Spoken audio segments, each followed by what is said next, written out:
11-4, all rates into 9-4, just eased a little bit there to 5-2. It's then 3-1, but slightly on the drift for Jeffell. He's got 12 stone, you know, would prefer faster ground. But 3.5-1, just slightly drifting. Lord Dorset ran a super race at Cheltenham, take minor honours in the Queen Mother. 5-1 Catastrophe, who couldn't run a couple of days ago. He trodden on a stone, bruised his foot. The same price, Flying Instructor. So all 5 horses there, and only 2.5 points difference in the market. Jeffell, the grey by Alias Smith, although there is another grey, Flying Instructor. This horse was very impressive, Skew, when we saw him at Ascot. Yeah, I think this will handle the ground. I think this is the one that will win. I know he's got 12 stone on his back, but the great key to hit this horse, he's trained by Arthur Moore, who's quite a brilliant trainer. He's also not run at Cheltenham. Time and time again over this meeting, we've seen horses well fancied get beaten because of the proximity of Cheltenham only a fortnight ago. He looks really well. He's a bit of a quirky character. He can just plant himself at the start sometimes. Arthur Moore says he gets very worried about his racing, but if things go well for him, this is the one they all have to beat. Next to him is Lake Kariba, the favourite, the one that they've been going for, and I thought he would be a clearer favourite than he actually is. He's 5-2 from 9-4. Timmy Murphy on board, just really getting himself in shape for the big one here.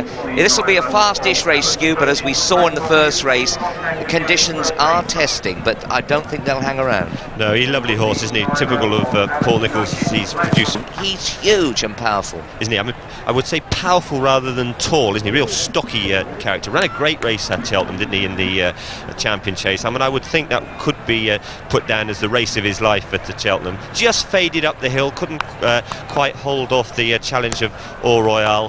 He's come down from Stockfield up north.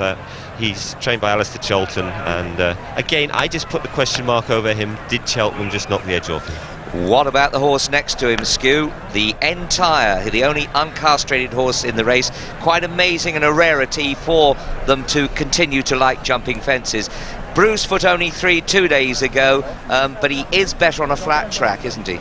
He's had a hard season. He's had a lot of runs, and he's done everything that was asked of him, but just went to the well once too often at Cheltenham last time when he was well fancied. I thought he'd win the Arkle, but he wasn't good enough to cope with Champlain, and I just can't see how he can come back today to be up to that form. Well, the only thing about it is the flatter track. What about this second grey then, number 5 here, Flying Instructor, Paul Webber's, his horse is in form now. That's right, this horse has been battling away all season when things haven't been going well for the stable. He did have the one victory when he made all-round Haydock.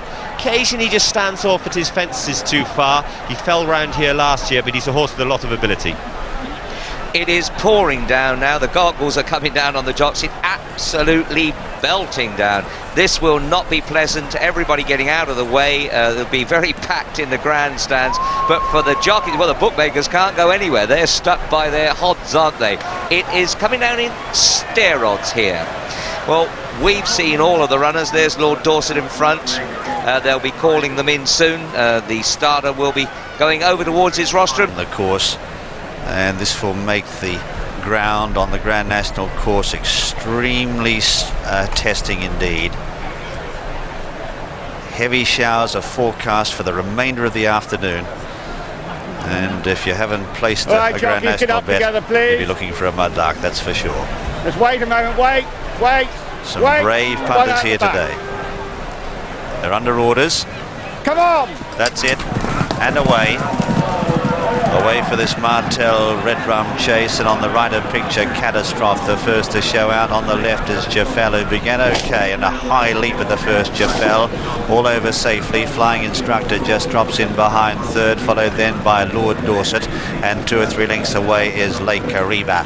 Rounding the home turn in this driving rain on the first occasion, and the leader is Jeffell with the noseband the outside. The grey horse leads by half a length the Catastrophe. 2 away is the other grey, Flying Instructor, followed next by Lord Dorset and Lake Kariba the near side. Another mighty leap by Jeffell at the second, and landed over it with a fractional lead, and on a tight rein here from Catastrophe, who's now matching him. They're a length and a half in advance of, on the far side, Flying Instructor. Lake Kariba, as they come to the first ditch, is starting to move up, and 2 lengths away is Lord Dorset. Continuing their journey up the home straight towards the one that'll be the last next time round. It's number 4 overall, and a line of 3 is Lake Kariba, relishing this stamina test, moving up on the near side to join Jeffell and Catastrophe in the lead. They're 2 lengths in advance now on the right of picture. Flying Instructor and Lord Dorset, not jumping it too well, is last of all. They've got a circuit remaining on the Mildmay course in the Martell Red Rum Chase, and Lake Kariba is the leader on the left by half a length to Jeffell. 1 length away then is Catastrophe, tucked away on the inside, but booting up now to hold ground and in fact to take it up as they swing now towards the back. Further back in the field then is Lord Dorset and Flying Instructor on the inside. Only about 3 lengths covers the field as they're about to head into the back now. 4 fences awaiting them down there, and as they cross the road there and head into the back, it's Catastrophe on the inside who just shows the way.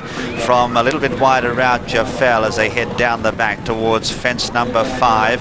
Then on the near side, Flying Instructor, Lake Kariba out wide, and Lord Dorset only half a length behind them. It's only about a length and a half or 2 between first and last, and Flying Instructor, one of the greys, boots up now to join the other grey, Jeffell, as they head towards number 6. Jeffell on the outside of Flying Instructor. They're a length and a half to Lake Kariba out wide. Then on the right of picture, Lord Dorset, and Catastrophe in the centre has been relegated to last of the 5. Towards the next ditch, number 7. And on the near side, it's Flying Instructor, the first to rise, joined by Lake Kariba out wider. Then behind them, Jeffell. 2 lengths further back is Lord Dorset, who's being ridden along from Catastrophe as they head towards the last one down the back. Number 8, mistake by Lake Kariba. Lucky to get away with that, and Jeffell and Flying Instructor have headed him once again.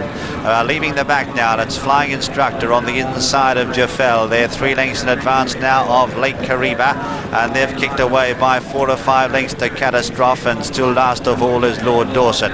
Racing across the top of the track now. They've got 4 fences left to jump, and the 2 greys blazing the trail here on the right of picture. Flying Instructor, the left is Jeffell. Lake Kariba, another sloppy jump there. They're 3 lengths further back then to Catastrophe, and Lord Dorset whips them in.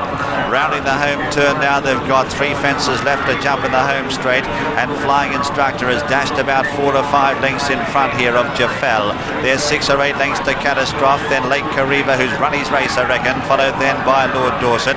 3 left to jump though, and it's Flying Instructor the far side, jumps it well, lands over at 4 lengths in front of Jeffell, who was a little awkward on landing. As they straighten up now, they've got 2 fences left to jump now. This is the last of the ditches. Flying Instructor over on the far side, about 5 lengths in front now of Jeffell. Good jump by the leader. In third is Catastrophe, a long gap to Lake Kariba, and Lord Dorset is last of the quintet. It's Flying Instructor drifting out towards the centre here with 1 left to jump. On the far side it's Jeffell. Not much between the 2 greys. A long gap to Catastrophe. They're all really struggling in this ground. A real stamina test. 1 left to jump. Flying Instructor the near side, draws towards it now, steadies, pops over it. Oh, just pecked on landing. Only about a length and a half in front. Jeffell being rousted on the far side. They're clear of Lake Kariba, but in the run up to the line, Flying Instructor just in front. He's starting to stop close home. Jeffell is absolutely flying. They race towards the line. Jeffell beginning to get up. Oh, it's a photo. Jeffell on the far side, Flying Instructor the near side. In third then Lake Kariba, followed then by Catastrophe, and a long gap to Lord Dorset. Well, they were absolutely walking over the final stages. It's a photo finish between the fast finishing Jeffell on the far side, ridden by Conor O'Dwyer, and number 5 Flying Instructor, ridden by Jimmy McCarthy. It's a photo finish here. First number 1, Jeffell, has been called the winner. Jeffell on the far side has scraped home here, pulling this out of the fire in the very last dying strides from Flying Instructor. Third Lake Kariba, and 4th Catastrophe. So there's the winner, Jeffell, ridden by Conor O'Dwyer. Second Flying Instructor, Jimmy McCarthy. Third Lake Kariba, Timmy Murphy. And 4th then was Catastrophe, Andrew Thornton. The winner, Jeffell, for Ireland, trained by Arthur Moore after the Martell Red Rum Chase.